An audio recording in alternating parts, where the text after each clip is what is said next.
Today we answer the question, does the house always win? Spoiler alert, it does not. Today we're talking about Mr. House, President and CEO.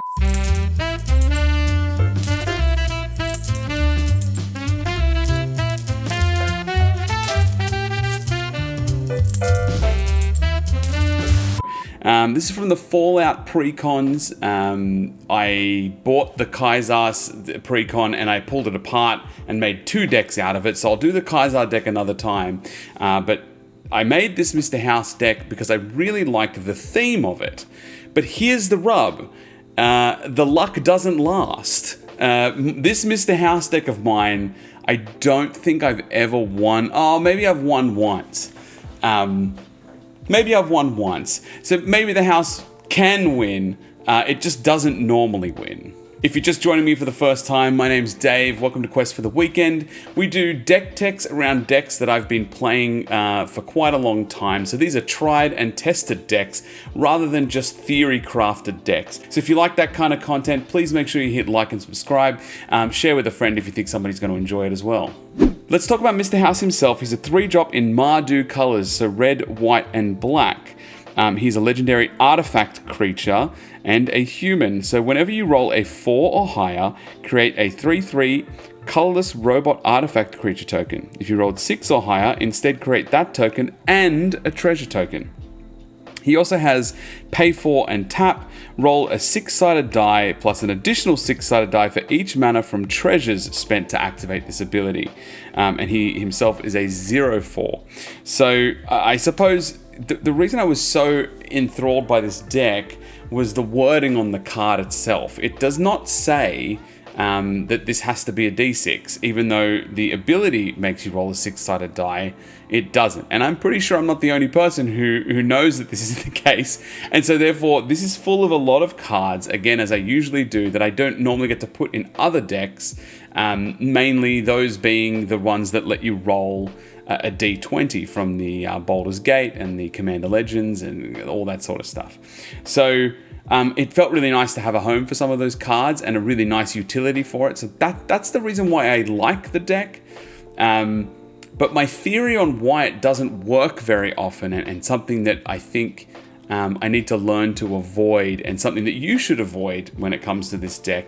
While the deck is extremely fun, I think what happens is you tend to stall yourself for a long time. So I tend to stall on casting too many things because I want to get the most value out of something. You'll see through some of these cards, and we'll talk through all of them, but I think the issue is waiting for too much value. Sometimes some value is enough, and that's probably what causes me to lose a lot of games with this deck.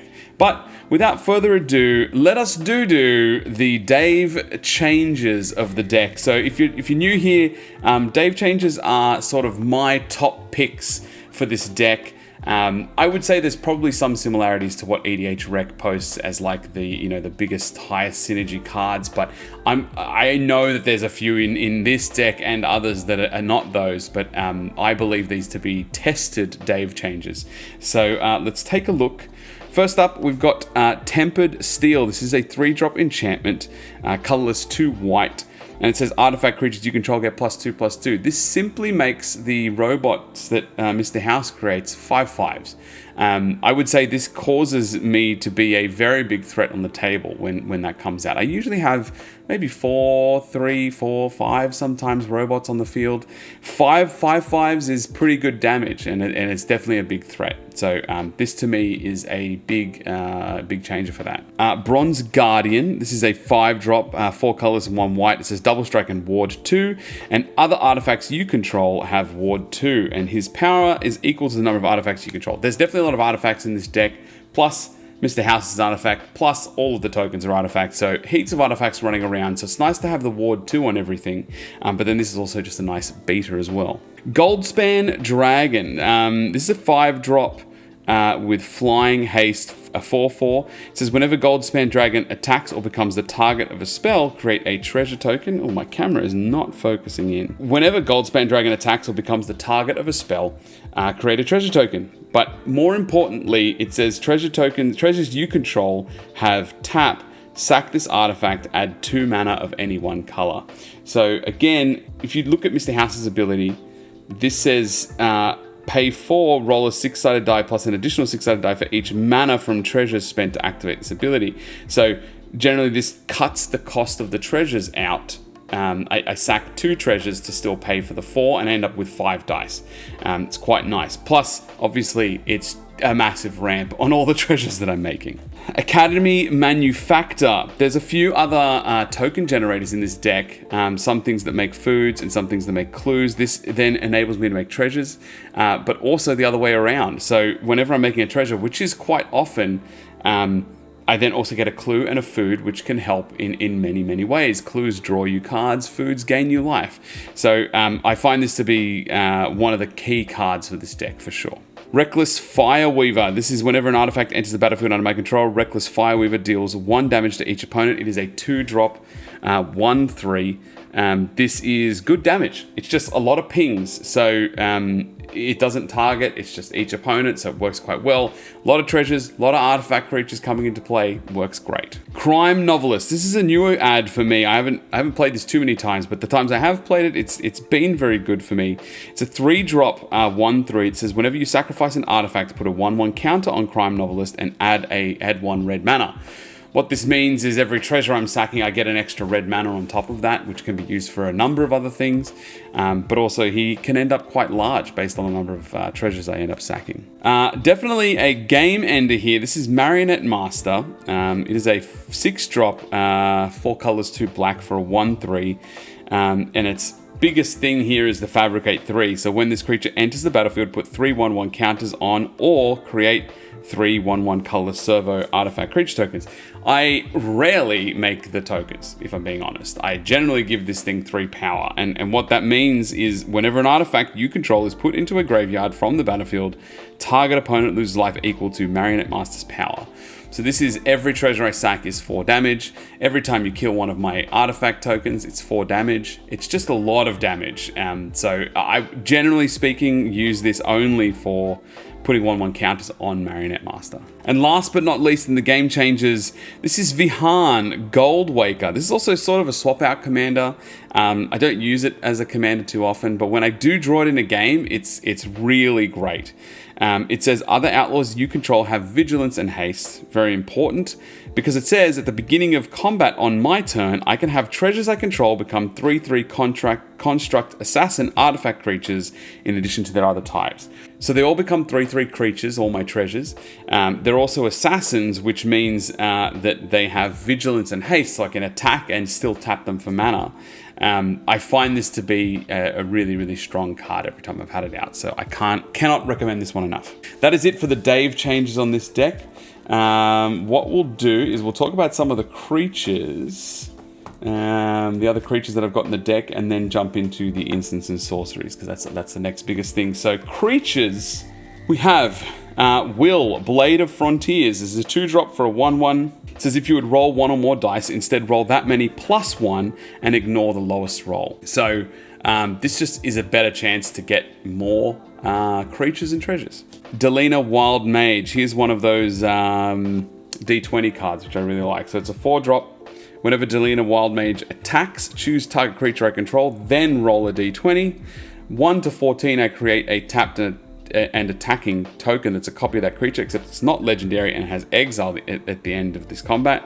Or create one of those tokens and roll again. So if I manage to get 15 or above, I can potentially be getting 2 tokens and 2 treasures, because when you roll a D20, if I roll over 4, I get the token, the 3/3 token, and if I get over 6 or 6 and above, I get a treasure token and that. And a 6 and above on a D20 is really not that hard, right? Like, it's a pretty good odds. That is sort of the thought, but I lose those rolls very regularly. But anyway, Delina Wild Mage is a nice way to trigger that, and plus I can get a copy of something else on the battlefield. Loxodon Clockwork Scholar. It is a 3-drop for a 2/4. It says prevent all combat damage that would be dealt to attacking artifact creatures I control. So this just makes my things survive attacks. Whenever 1 or more artifact creatures enter the battlefield under my control, draw a card. So it's also a draw. Very handy when you're making a lot of artifacts. Jan Jansen. This is also a swap out commander in this deck, and funnily enough, they all cost the exact same, which is quite nice. But this is a 3-drop Mardu for a 3/3 with haste. It says tap, sack an artifact creature, create 2 treasure tokens.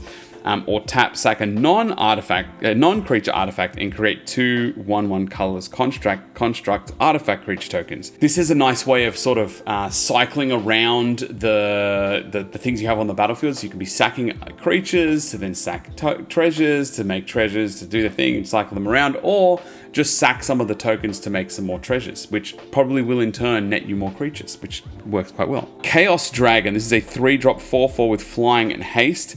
Chaos Dragon attacks each combat if able, but at the beginning of combat on my turn, each player rolls a d20. If one or more opponents had the highest result, Chaos Dragon can't attack those players or planeswalkers they control this combat. So I actually don't care who this is attacking. It doesn't really bother me. The fact is I get to roll a d20. That's what I'm looking for. So when I roll, it does the thing. Professional Facebreaker. 3-drop 2/3 with menace. Whenever one or more creatures you control deal combat damage to a player, create a treasure token. Sack a treasure token, and you can sort of impulse play the top of your library, but I don't really do that too often. The main thing is here, when I'm attacking, I get treasures. Interesting card here. I don't see this on anybody's list, but I really like it. It's an 8-drop for a 7/7 with trample. Marut. It does say, when Marut enters the battlefield, if mana from a treasure was spent to cast it, create a treasure token for each mana from a treasure spent to cast it. So this lets me sack, let's say I sack 8 treasures to do this. I just get 8 treasures back. It feels like a free creature. I don't see the problem with this card. I like it a lot. Lotho Corrupt Sheriff. This is a 2-drop Orzhov 1 white 1 black for a 2/1. Whenever a player casts their second spell each turn, I lose a life, create a treasure token. Again, just more treasures. There's a lot of treasure generation in this deck because I always want a lot of it on the field. That's a little bit of life loss too, but I'll take that for the treasure. Pitiless Plunderer. Guess what? 4-drop for a 1/4 that says whenever another creature you control dies, create a treasure token. You know what's great about that one is when you have Vahan out and the treasure token is a creature, and then you just get more treasure tokens. Solemn Simulacrum, because you knew it was coming and because I like it. It's in every deck. Iron Mastiff, it's a 4-drop 4/4. Whenever Iron Mastiff attacks, roll a d20 for each player being attacked and ignore all but the highest roll. So this allows me to roll quite a few die. 1 to 9, he deals some damage to me. 4 damage to me, to be clear. On a 10 to 19, he deals damage equal to his power to the defending player. And on a 20, he deals damage equal to his power to each opponent. I like it. It's another draw. I like it. Again, it's another roll enabler, which helps a lot. And there's a chance you get to do a bunch of damage, or I take a little bit of damage myself, but that's okay. He's a good boy. Lauren of the Third Path 3 for a 2/1 with Vigilance. When it enters, destroy up to 1 other target artifact or enchantment. I like this card in these colors because there's not a huge amount of enchantment or artifact destruction, but it also draws you cards, so I'm always happy to play this card. Clay Golem, it's a 4-drop 4/4 with a pay 6 and roll a d8 monstrosity X, where X is the result. When it becomes monstrous, destroy target permanent. Nice way to destroy something on the battlefield. A nice way to roll the dice. Brazen Dwarf, 2 mana for a 1/3. Whenever you roll 1 or more dice, Brazen Dwarf deals 1 damage to each opponent. Pretty self-explanatory, but it can add up as the game goes on. Hoarding Ogre, this is a 4-drop for a 3/3. Whenever it attacks, roll a d20. On a 1 to 9, create a treasure token. On a 10 to 19, create 2 treasure tokens. And on a 20, create 3 treasure tokens. The answer is, I'm netting a treasure token with this one, regardless of what happens. But if I roll 6, I'm getting 2 treasure tokens and an artifact. I think it's very, very worthwhile.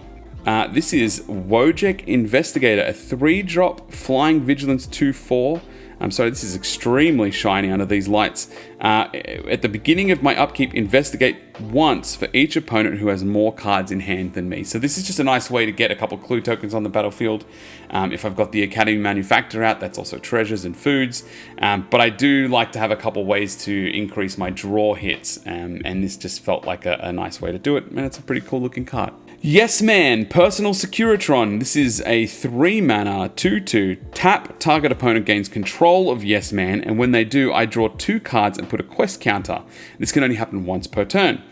When Yes Man leaves the battlefield, I create a 1/1 tapped white soldier creature token for each quest counter on it. So I don't mind this going around the field. Everybody's drawing a little bit of cards, but in the end, when it dies, I'm going to get those tokens. So it's a bunch of blockers, a couple bodies on the battlefield. So it's good. Earth Cult Elemental, a 6 for a 6/6. When it enters the battlefield, roll a d20, and then there's a few different things. So 1 to 9, each player sacrifices a permanent. I'm probably sacking a treasure.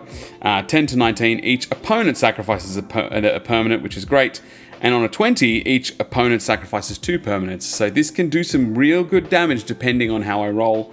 Really, if I get the 10 to 19, I'm very happy with that. Kellogg Dangerous Mind, a 3-drop in Rakdos, 3/2. First strike with haste. Whenever Kellogg Dangerous Mind attacks, create a treasure token. Obviously that helps the whole situation. Sack 5 treasure tokens, gain control of target creature for as long as you control Kellogg. So that is a really easy thing to trigger because of how many treasure tokens I usually have on the battlefield with this. So I find it to be very helpful to steal something that's probably causing me a lot of problems, or even just to remove something as a blocker. Securitron Squadron, 2-drop with Squad 3, and this is important. It's a 2/2 with Vigilance. Whenever a creature token enters the battlefield under my control, put a 1/1 counter on it. With the Squad ability, if I pay 5, so 2 for the card plus 3 for the squad, every creature token enters with 2 counters on it. If I can do it twice with a bunch of treasures, then they're all entering with 3 counters on it. So this could really get out of hand quite quickly depending on how much mana you have at the time you cast it. But this is, I would say, one of the classic offenders of me stalling to cast things because I'm greedy. It's funny how Mr. House has made me greedy, but that is the way that it goes. I see the treasures and the potential for all this mana, and I say to myself, I shouldn't cast this yet. I should cast it later because then I'm going to get a bunch more. But you hold out for too long and you lose. And last but not least, we've got Mangara the Diplomat. It's a 4-drop 2/4 with lifelink. Whenever an opponent attacks with creatures, if 2 or more of those creatures are attacking me, I draw a card. And whenever an opponent casts their second spell each turn, draw a card. Just another way to draw. I find this is generally a placeholder for something else that usually comes up, but I don't mind having a bit of extra draw. So that is it for the creatures, outside of obviously the Dave Changer ones. But you can see the theme here. It's a lot of D20s and a lot of treasures that are getting made because his ability plus the card's ability. So I really like it. It's very, very greedy, Mr. House. Very greedy. Okay, let's take a look at the instants and sorceries. Faraday's Fireball, 5-drop. For an instant, it deals 5 damage to target creature or planeswalker, and then I roll a d20. 1 to 9 deals 2 damage to each player, and a 10 to 20 it deals 2 damage to each opponent. Some might say this isn't great value, but I disagree. I'll take the 2 damage to roll the 1 to 9 because of Mr. House's ability. I think it works. Thunderwave, this is a 4-drop. It just says roll a d20. On a 1 to 9, Thunderwave deals 3 damage to each creature. Nice little board sweeper. 10 to 19, I choose a creature and it deals 3 damage to each creature not chosen. So I can pick something of my own, probably to save. I don't know, anything that's on the field that I want to save. And 20, it deals 6 damage to each creature my opponents control, which that'd be great. I've never rolled that. Merkel's Edict, 2-drop, roll a d20, choose an opponent. That player sacks a creature on a 1 to 9. 10 to 19, each opponent sacrifices a creature, and on a 20, each opponent sacrifices a creature with the greatest power among creatures they control. This is again, it's a really, really simple thing. The 2 mana to roll the dice to get probably 1 mana back and a 3/3 creature token. The value is so high.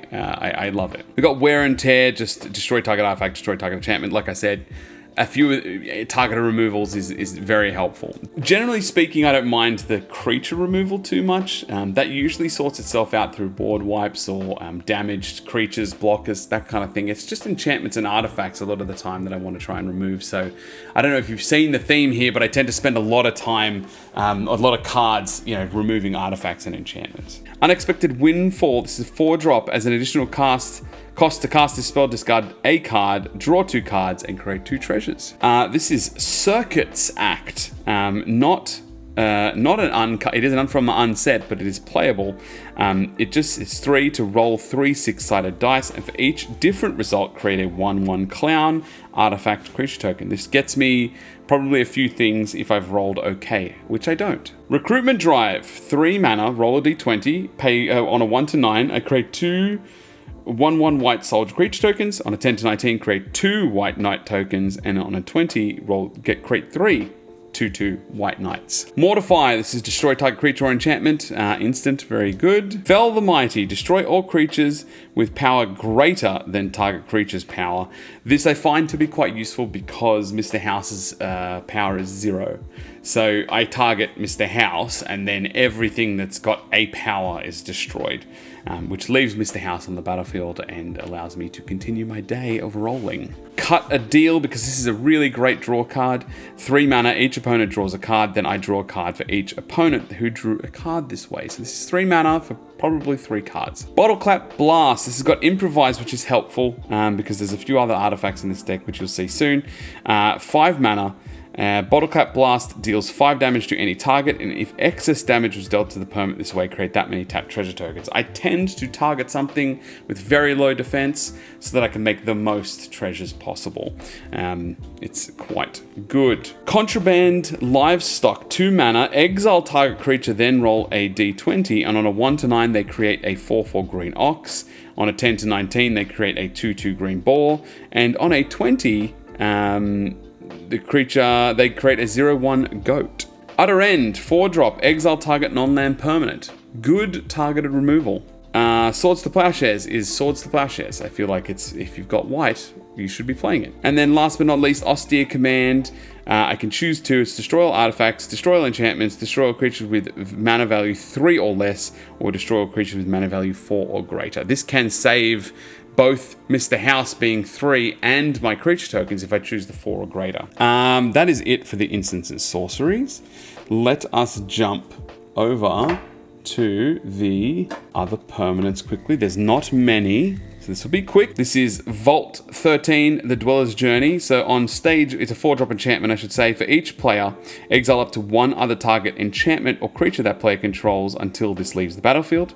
Then on level 2, I gain 2 life and scry 2. And then on level 3, I return 2 cards exiled with Vault 13 to the battlefield under their owner's control and put the rest on the bottom of their owner's library. So this is just a nice way to sort of remove a couple things from the board. That's really what I'm trying to do. Plus the draw 2, which is nice. Sticky Fingers, this is a 1-drop enchant creature.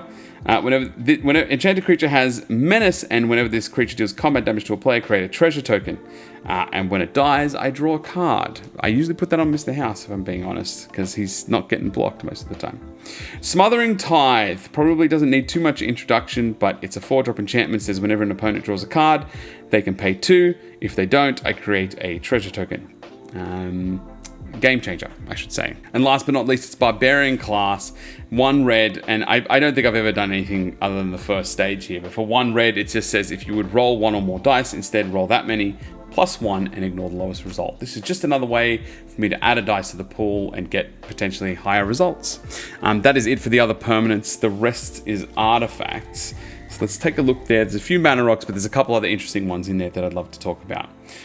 So Commander Sphere, pretty straightforward. Perilous Vault.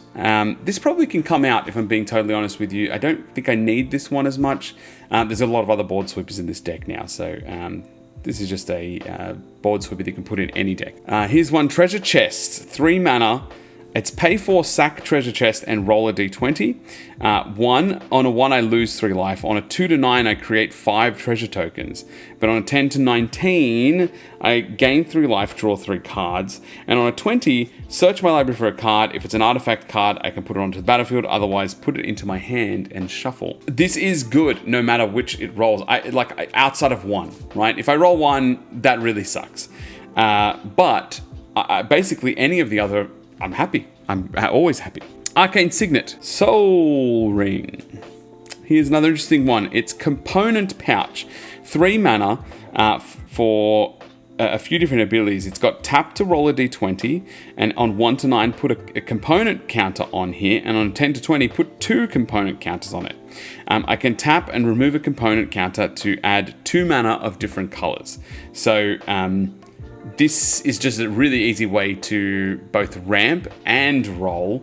Ramp and roll. This is just a really easy way to ramp and roll in the deck. If I roll basically 6 or above, I'm getting a counter on this, plus the treasure, plus the creature again and again and again. Very good. We've got Thought Vessel. Wand of Wonder, 4-drop artifact. Pay 4, roll a d20. Each opponent exiles from the top of their library until they exile an instant or sorcery.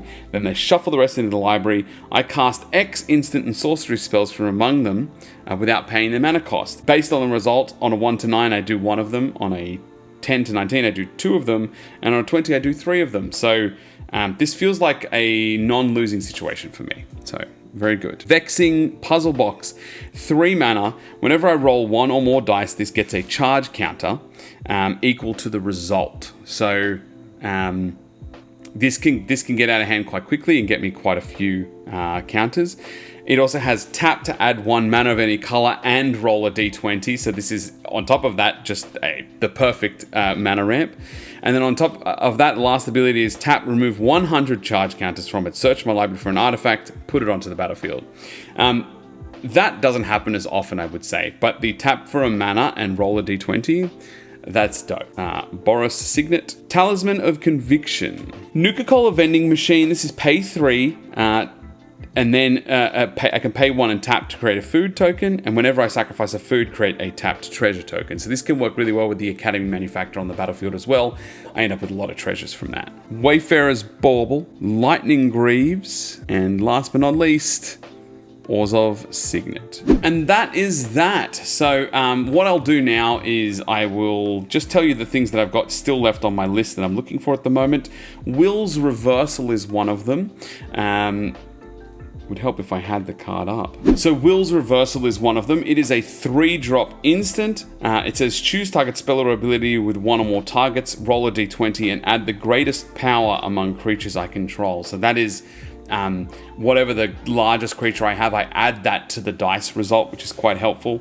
On a 1 to 14, I can choose new targets for that spell or ability. And on a 15 plus, I can choose new targets and then copy it and then choose new targets again. So this could turn into something really, really great. And the other card that I need, and the only reason I don't have this one is it's a little Xy, but it's the deck of many things, I should say. It's a 5-drop legendary artifact. It's got pay 2, tap, roll a d20, and then subtract the number of cards in my hand. If the result is 0 or less, I discard my hand. But on a 1 to 9, I return a card at random from my graveyard to my hand. On a 10 to 19, I just draw 2 cards.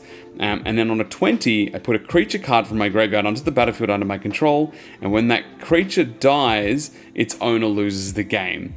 Now, again, quite a tricksy card, I would say, but good results. It can be nice results, can get me something back that I really need. So those are the 2 cards that I still have left on my list to make this deck work. I haven't rushed them because neither of them are massively important. But again, the lesson here is this. The house does not always win.